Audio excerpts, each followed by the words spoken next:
Calon anggota legislatif Partai Garuda dari Kabupaten Indragiri Hulu, Provinsi Riau, Senin tanggal 9 Oktober tahun 2023, mendatangi kantor Dewan Kehormatan Penyelenggara Pemilu atau DKPP.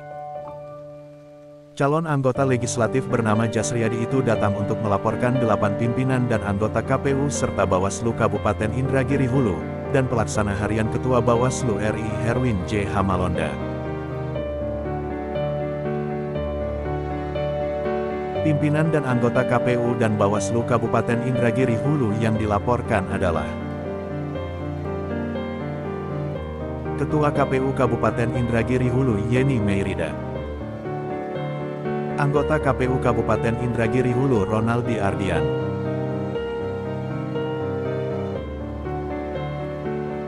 Anggota KPU Kabupaten Indragiri Hulu Fitra Rofi, Ketua Bawaslu Kabupaten Indragiri Hulu Dedi Risanto, Anggota Bawaslu Kabupaten Indragiri Hulu M. Lukman Said,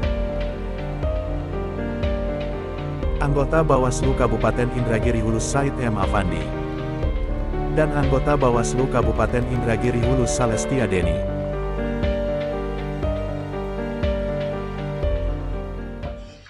Oke, Assalamualaikum warahmatullahi wabarakatuh. Ini kita lagi bersama dengan Bang Jasriyadi, kebetulan dari Riau, yang mengadukan satu kasus di DKPP, yang dimana KPU daerah Riau dan Bawaslu daerah yang dilaporkan pada hari ini ya.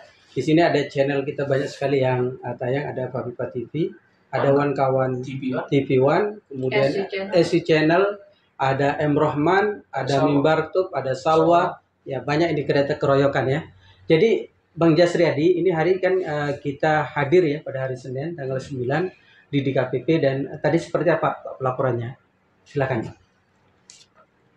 Jadi tadi saya datang ke sini untuk melaporkan ada beberapa lembaga yang kita laporkan. Yang pertama KPU, Bawaslu Kabupaten, dan Bawaslu RI, ada satu lagi. Nah, jadi ada 8 orang yang kita laporkan. Nah, jadi yang kita laporkan ini adanya ya diduga ada melakukan pelanggaran kode etik. Oleh sebab itu kita melaporkan ke DKPP RI yang mana terkait dengan permasalahan yang ada di daerah Kabupaten Indragiri Hulu, Provinsi Riau. Ya. Nah, ini boleh tahu udah berapa hari di sini, Bang? Nah, kalau untuk di Jakarta udah 1 bulan, bahkan 1 bulan lebih kayak ini. Udah melewati ya. Udah 1 bulan lebih. Nah, ini 1 bulan kan artinya yang perlu diketahui oleh sahabat seluruh ya tanah air, bahwa 1 bulan untuk mencari keadilan. Karena ini kita tadi diceritakan oleh beliau bahwa ada satu kasus yang dimana sebenarnya ini kasus politik, ya kan? Di beliau ini nyalon di daerah Riau, ya kan, menjadi calon legislatif anggota DPRD tingkat 2, ya kan. Namun karena ada masalah, ya kan, sehingga beliau tidak bisa menyalonkan diri. Nah, ini coba diceritakan sedikit seperti apa kronologisnya. Baik. Nah, jadi kita di Indragiri Hulu di saat pencalonan bacalek DPRD Kabupaten tingkat 2. Nah, jadi saya mendaftar di KPU, namun di sana saya langsung bisa dikatakan langsung divonis harus menunggu masa jeda 5 tahun karena saya mantan narapidana yang belum lewat masa jeda 5 tahun. Nah, kasus-kasus yang saya alami itu yaitu kasus Saracen. Mungkin ya para pemirsa sudah pernah mendengar kasus Saracen yang dulunya dituduh sebagai kelompok penyebar kebencian yang suka mengkritik pemerintah ataupun apa. Tapi ya di saat kasus bergulir kan waktu itu kan saya tidak terbukti ujaran kebencian begitu. Nah, dengan adanya kasus itu saya itu rasanya kok agak kesulitan untuk mendaftarkan diri sebagai caleg DPRD Kabupaten Indragiri Hulu. Nah, saya merasa mulai dari KPU, nah Bawaslu sampai Bawaslu RI, kok gimana saya kok nggak dapat keadilan gitu. Sementara orang yang mendaftar di sebagai caleg banyak itu mantan mantan narapidana. Ya salah satunya yaitu ya kita sebutin aja namanya ya. Ferdinand juga itu kan. Ferdinand Hutahea. Ferdinand Hutahea. Oke. Nah itu kan baru kemarin kayaknya tahun 2022 kalau nggak salah ya, kasus undang-undang ITE yang ancamannya 10 tahun malahan. Kalau saya dulu ancamannya 6 tahun illegal access gitu. Dan sudah dijalani vonisnya ya? Nah saya udah jalani, udah selesai semua, udah berkas-berkas kemarin waktu pendaftaran lengkap. Cuman yang jadi masalahnya itu karena saya itu belum melewati masa jeda 5 tahun. Nah, namun saya punya pendapat di peraturan KPU itu ada pengecualian terhadap tindak pidana kealpaan dan tindak pidana politik. Ya. Nah, jadi dengan dasar itulah kita ya melaporkan ke DKPP karena keputusan di Bawaslu waktu gugat di Bawaslu itu tidak ada pertimbangan karena saya di sana kemarin saya sudah menghadirkan saksi ahli malahan tata negara. Nah itu tidak ada dipertimbangkan. Nah di situ saya herannya kan.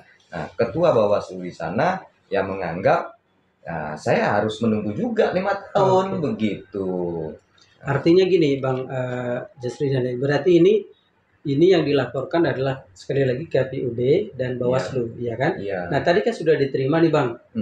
Seperti apa? Ada kelengkapan yang harus dilengkapi atau seperti apa Bang Jasri? Nah kalau untuk pemberkasan itu ada beberapa yang harus dilengkapi. Kalau secara kronologis sudah kita sampaikan, namun ada beberapa yang belum dilengkapi. Salah satu contohnya itu fotokopinya aja, berkas yang ada penambahan. Berarti ini kasusnya insya Allah lanjut ya? Insya Allah ini akan berlanjut karena tadi yang menerima kan dari Pak Leon ya sebagai orang penerima pengaduan. Nah, oleh sebab itu beliau sudah mengatakan diterima, tinggal untuk melengkapi berkasnya saja. Baik. Seperti itu ya teman-teman ya. Jadi ini kasus akan bergulir di DKPP dan beliau Pak Jasriyadi dan teman-teman, ada Bang Iwan juga di sini. Siap. Ada Bang Tomo yang mendampingi beliau lagi melengkapi berkas ya. Artinya ini kasus segera akan ditindaklanjuti oleh DKPP. Iya. Oke, terima kasih ya Bang Jasri. Pertanyaan. Boleh. Harapannya dengan melapor ke sini. Harapannya gimana Bang?